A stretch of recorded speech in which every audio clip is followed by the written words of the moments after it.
Eu gostaria de convidá-los para as Escrituras Sagradas no Evangelho segundo Lucas, capítulo 4. Nós vamos ler a partir do verso de número 16.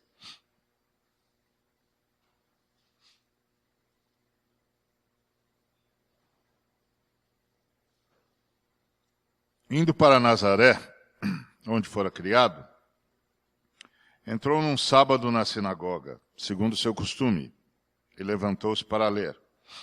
E lhe deram o livro do profeta Isaías. E, abrindo o livro, achou o lugar onde estava escrito: O Espírito do Senhor está sobre mim, pelo que me ungiu para evangelizar os pobres. Enviou-me para proclamar libertação aos cativos e restauração da vista aos cegos, para pôr em liberdade os oprimidos e apregoar o ano aceitável do Senhor. Jesus tinha triunfado sobre Satanás no deserto, estava voltando para sua casa e foi para Nazaré, lugar onde ele crescera, e foi para a sinagoga, onde também ele assistira durante toda a sua infância, adolescência e juventude. E agora ele vai apresentar-se aos seus vizinhos, vai apresentar-se aos seus amigos, vai apresentar-se aos seus antigos mestres, vai finalmente dizer-lhes quem ele é. Eles o conheceram como o filho do carpinteiro, depois o conheceram como o carpinteiro, e agora eles vão saber quem ele realmente é. Eles vão conhecer Jesus. E vão ser, então, apresentados ao homem por detrás daquela história que eles conheceram. Na verdade, vão ser apresentados ao Deus por detrás da história que eles acompanharam, que eles conheceram, que eles viram acontecer aos seus olhos, que era um menino, um ótimo moço, um ótimo garoto, que cresceu sempre junto aos pais, sempre um exemplo, sempre amigo do pai, da mãe, dos colegas, herdou a arte do pai, e agora ele volta de um período onde saíra para ser batizado por João Batista, como milhares de judeus que vieram de todos os cantos de Israel, e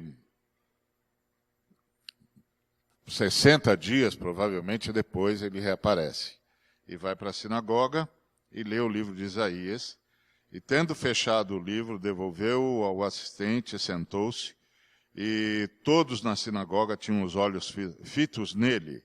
Então passou Jesus a dizer-lhes: Hoje se cumpriu a escritura que acabais de ouvir. Ou seja, Jesus se apresentou finalmente e disse: Eu sou o Cristo. Eu sou o Cristo. Eu sou aquele de quem Isaías profetizou. Eu sou o ungido de Deus para libertar a humanidade. Eu sou o ungido de Deus para evangelizar os pobres, para proclamar libertação aos cativos, para restaurar a vista aos cegos, para pôr em liberdade os oprimidos e para apregoar o ano aceitável do Senhor. Eu sou o Cristo.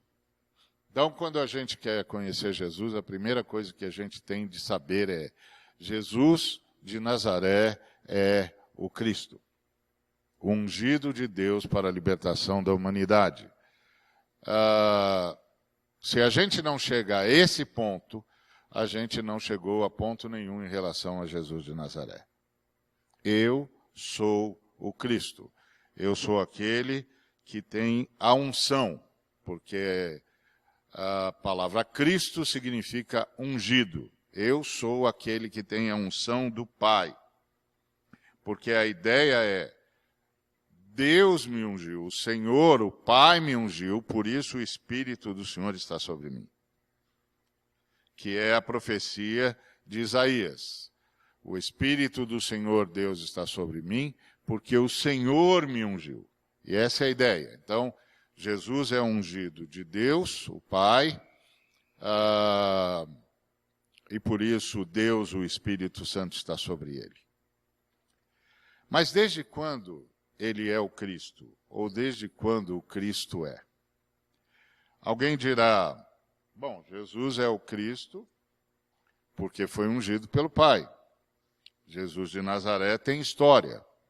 Ele nasceu, cresceu, morreu e ressuscitou. Então ele vai para ser batizado por João Batista, aí ele volta e se apresenta, depois de ter vencido o diabo no deserto, ele se apresenta aos seus conterrâneos, dizendo, eu sou aqueles que vocês esperavam, eu sou o desejado de todas as nações, eu sou aquele de quem os profetas falaram. Mas o Cristo é desde quando? E para isso a gente tem de ir para Pedro. Lá em 1 de Pedro, capítulo 1, nós vamos ler sobre o Cristo. A partir do verso 18. Desde quando o Cristo é? E quem é o Cristo? Sabendo que não foi, versículo 18, sabendo que não foi mediante coisas corruptíveis, como prata ou ouro, que fostes resgatados do vosso fútil procedimento que vossos pais vos legaram, mas pelo precioso sangue, como de cordeiro sem defeito e sem mácula, o sangue de Cristo, conhecido, com efeito, antes da fundação do mundo, porém manifestado no fim dos tempos, por amor de vós, que, por meio dele, tendes fé em Deus, o qual o ressuscitou dentre os mortos e lhe deu glória, de sorte que a vossa fé e esperança estejam em Deus. Então o apóstolo Pedro está respondendo a nossa pergunta. Jesus Cristo disse que é o Cristo. Jesus de Nazaré disse aos seus conterrâneos lá em Nazaré, eu sou o Cristo. E a pergunta que nós fizemos é, desde quando o Cristo é? Desde quando o Cristo existe? E o apóstolo Pedro responde, desde antes da fundação do mundo. Então Jesus de Nazaré estava dizendo, eu sou o Filho de Deus em carne. Eu sou o Filho de Deus que abriu mão da sua glória antes da fundação do mundo, para que tudo existisse. Ele não estava apenas dizendo, eu sou mais um profeta, só que eu sou um profeta especial. O povo de Israel entendia que o Messias seria um profeta, o maior de todos os profetas, mas um profeta. E Jesus está dizendo, eu sou o Cristo. E Pedro está nos explicando, ele não é um profeta ungido. Ele é antes da fundação do mundo. Lá em Mateus 16, a partir do versículo 13, Jesus perguntou aos seus discípulos, e vocês, quem vocês dizem que eu sou? Conhecer a Jesus é essencial porque é a partir do conhecimento de Jesus que tudo na vida se define. Tudo na vida se define. Uma vez eu ouvi uma entrevista, li uma entrevista de um filósofo francês que tinha estado no Brasil e concedeu uma entrevista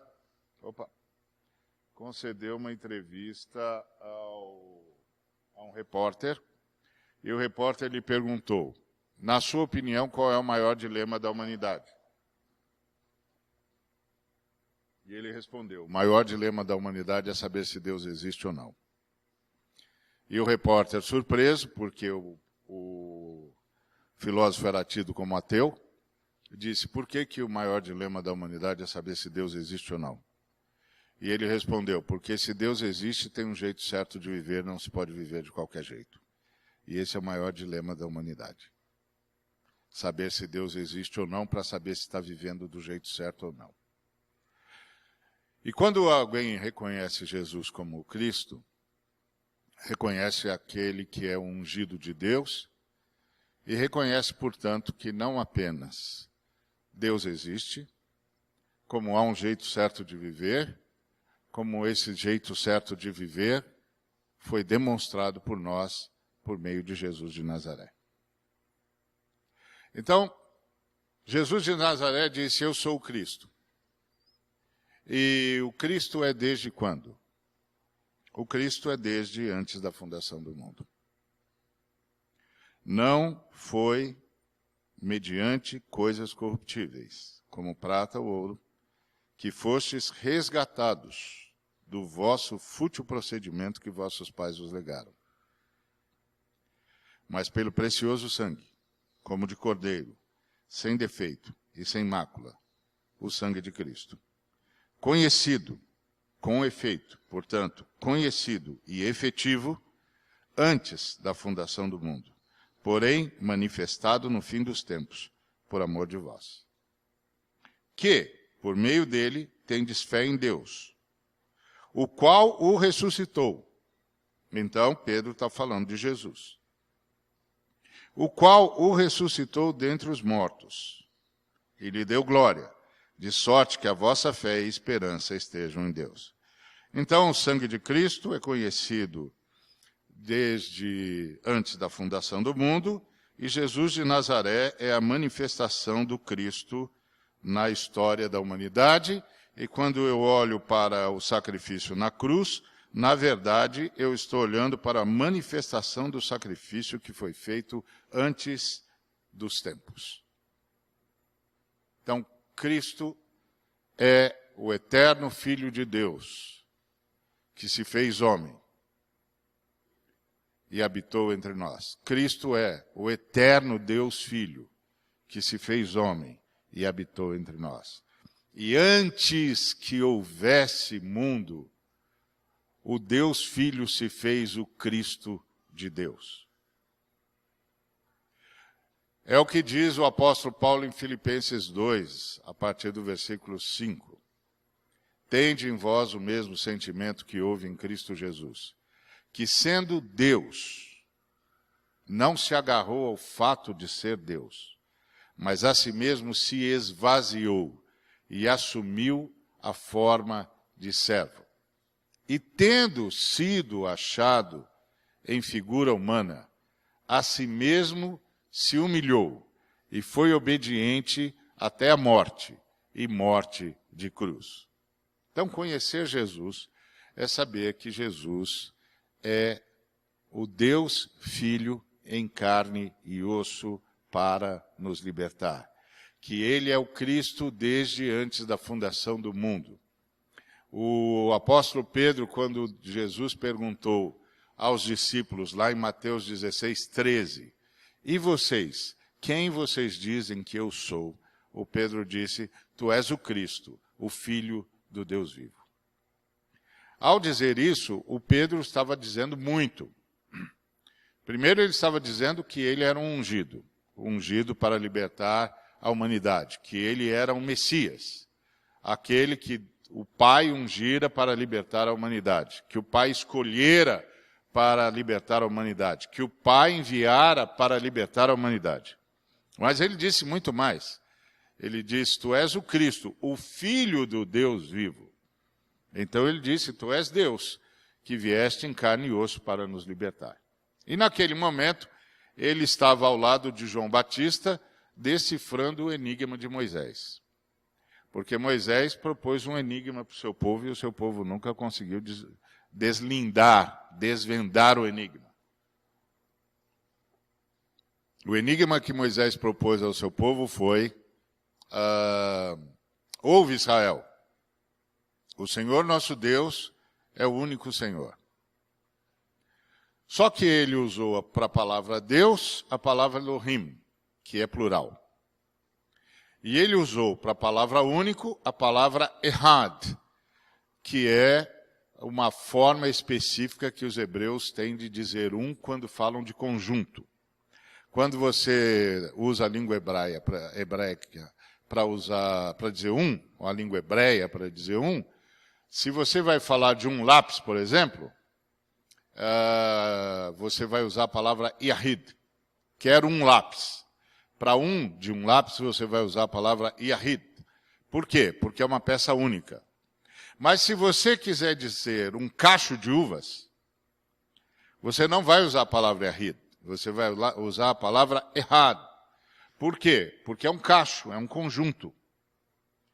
É único, é distinto e só é reconhecível assim. Ou seja, as uvas soltas no prato não constituem o cacho de uvas. O talo vazio não é o cacho de uvas. O cacho de uvas é o conjunto, único, distinto e só reconhecível como tal. Então, ouve Israel, o Senhor nosso Deus é plural e é um conjunto único. Amarás, pois, o Senhor teu Deus de todo o teu coração. Os irmãos do passado não conseguiram entender isso. Mas quando Pedro disse, tu és o Cristo, o Filho do Deus vivo, é como se ele estivesse dizendo aos seus colegas, pessoal, acabei de receber uma revelação, que em Deus há mais de uma pessoa, e uma dessas pessoas está diante de nós. O Franco Zeffirelli, quando fez aquele filme Jesus, o Mestre dos Mestres, ele o fez para a TV e fez um filme de 6 horas de duração.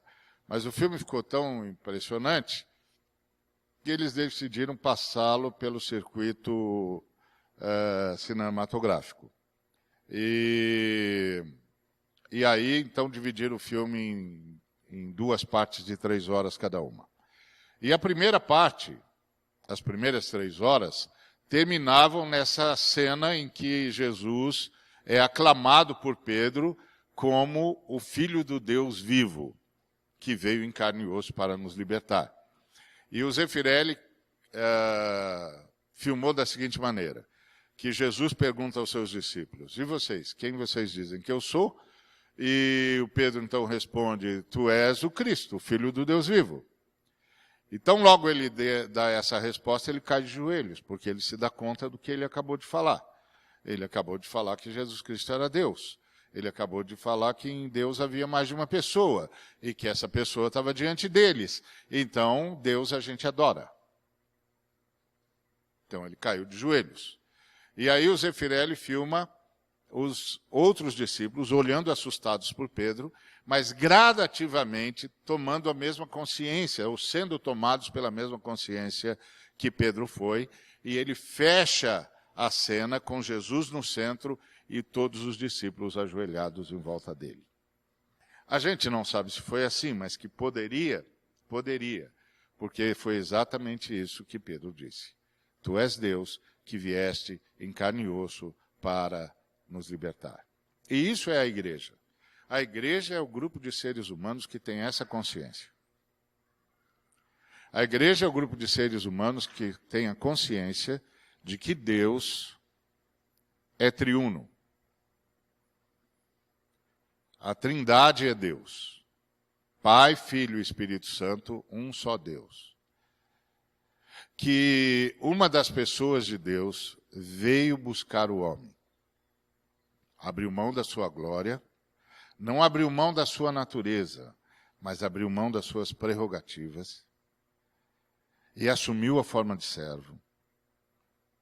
E assumiu a forma humana e foi obediente até a morte de cruz, e então satisfez o princípio eterno da justiça para que a Trindade pudesse trazer os homens de volta. Isso é Jesus. Esse é Jesus. Antes que Deus criasse, antes que a Trindade decidisse criar, a Trindade decidiu se sacrificar. É como se a Trindade tivesse visto a queda, e entendido que tinha de criar a partir da queda sabida. E aí, criar a partir da queda sabida é criar de tal forma que possa criar, manter e resgatar. Mas para fazer isso, tem um princípio de justiça em jogo. E a Trindade precisa satisfazer o princípio de justiça. E aí o Filho se dispõe a satisfazer o princípio de justiça. E quando o Filho se dispõe a satisfazer o princípio de justiça, nós temos o que os teólogos chamam de akenosis.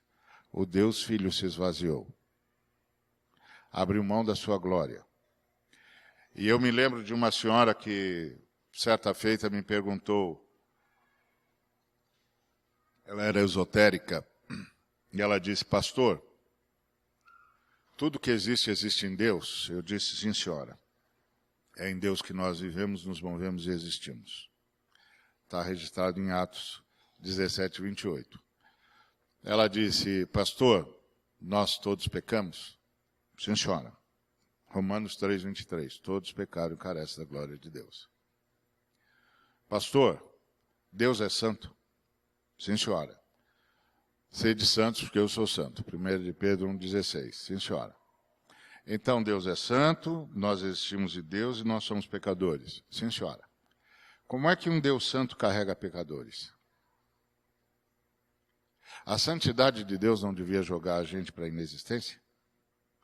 Eu disse, sim, senhora. Aí ela falou, e aí? Falei, Deus não nos carrega na sua santidade, minha senhora. Deus nos carrega no santo sacrifício do seu Filho. Por isso o sangue de Cristo é conhecido antes da fundação do mundo. O sangue de Cristo faz a mediação entre todo o universo, toda a existência maculada pela queda e a santidade de Deus. Assim como a medicação faz a mediação entre o corpo de um homem que recebeu um transplante e o órgão transplantado. Sem isso haveria rejeição e morte. Pois é, a senhora está certa. Sem o sangue de Cristo haveria rejeição e morte. Então, queria dizer para a senhora que a senhora só está aqui sustentada pelo sangue de Cristo. E já que a senhora já está aqui sustentada pelo sangue de Cristo, deixe o sangue de Cristo terminar o trabalho dele. Ele quer salvar a senhora, deixa ele salvar a senhora. A senhora já está vivendo às custas dele mesmo, deixa ele terminar. Então, a ideia é, esse é Jesus. Quando você tem essa noção de Jesus, primeiro, Jesus a gente adora, porque Jesus é Deus e Deus a gente adora. E adorar é buscar adequar-se ao ser adorado. Adorar é imitação. Os adolescentes ensinam isso para a gente todo dia. Quando eles amam uma banda, pronto. Eu lembro das vezes que tive de levar minha filha em shows da banda que ela amava.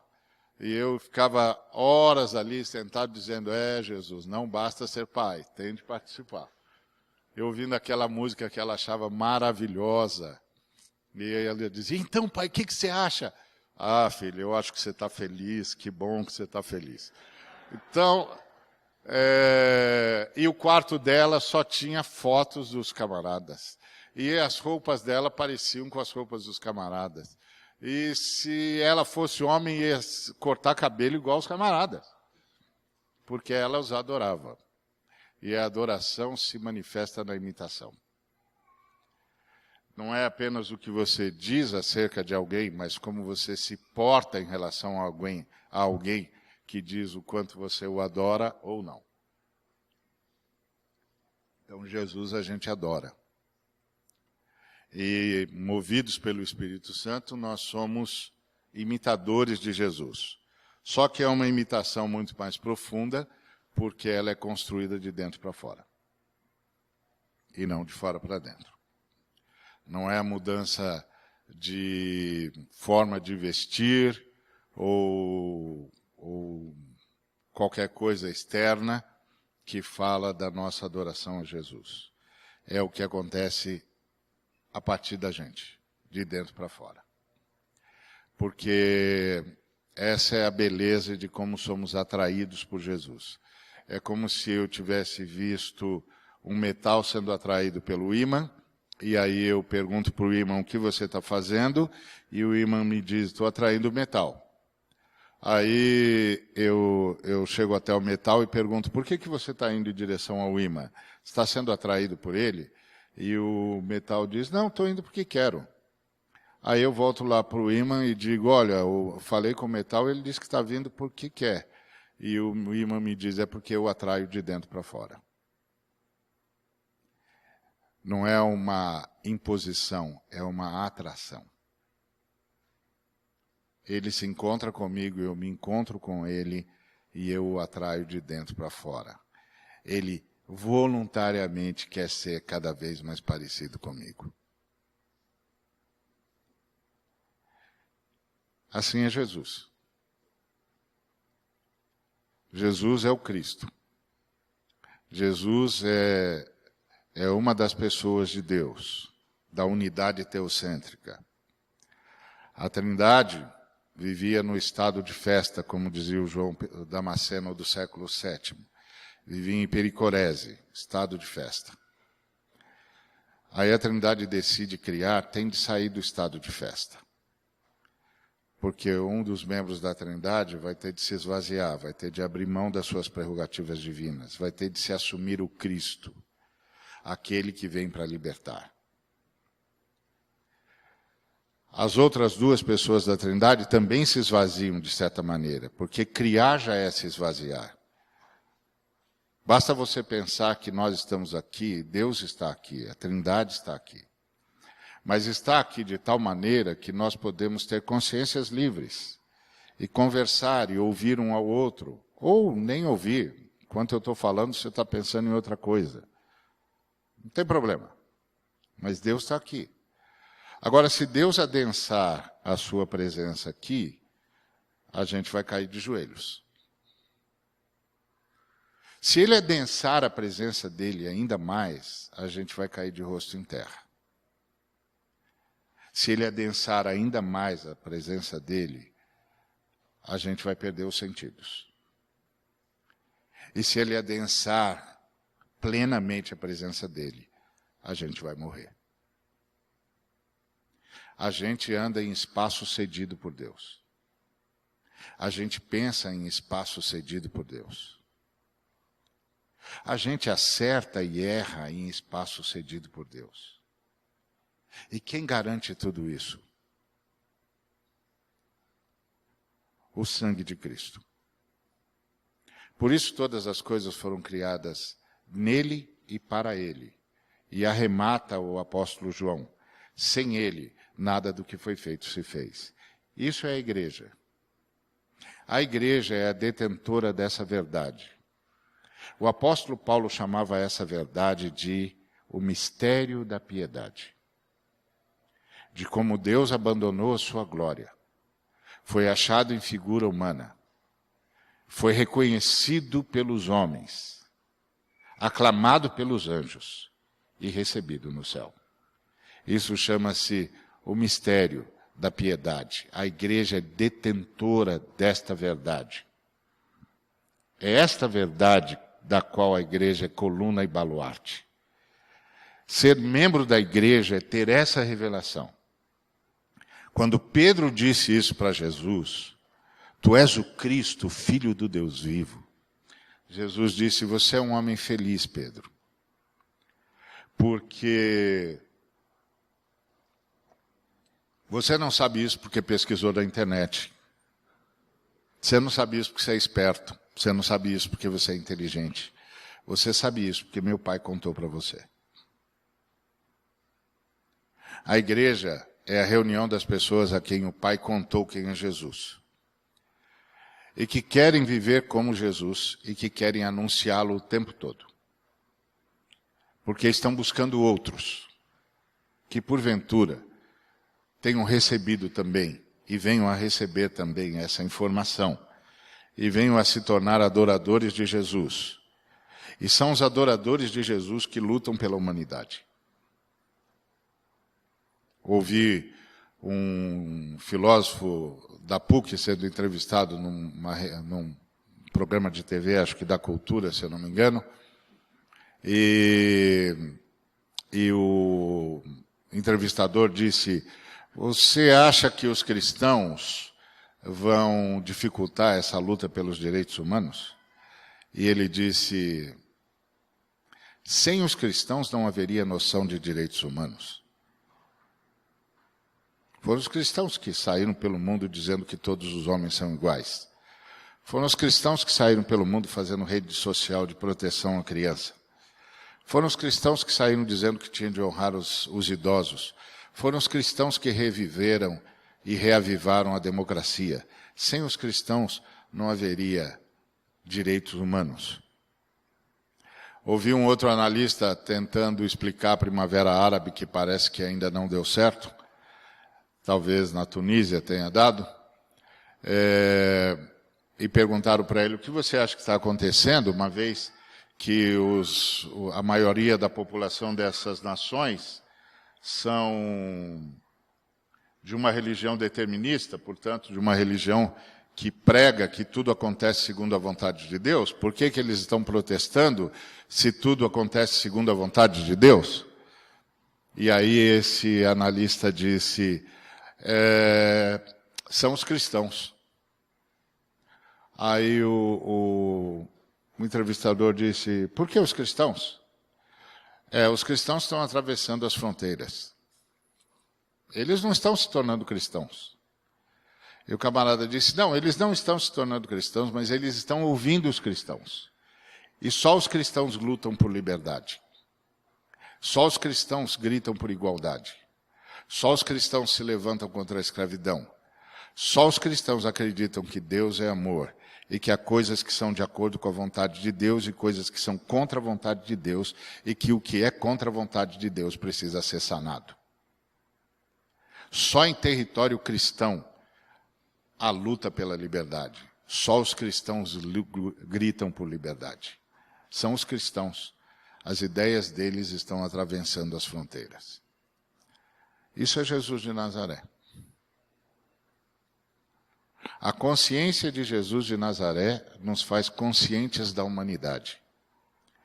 A consciência de Jesus de Nazaré nos torna o único povo que, de fato, está lutando pela humanidade. Não está lutando simplesmente por uma ideologia, por melhor que ela seja. Não está lutando por uma religião, por mais interessante que ela seja.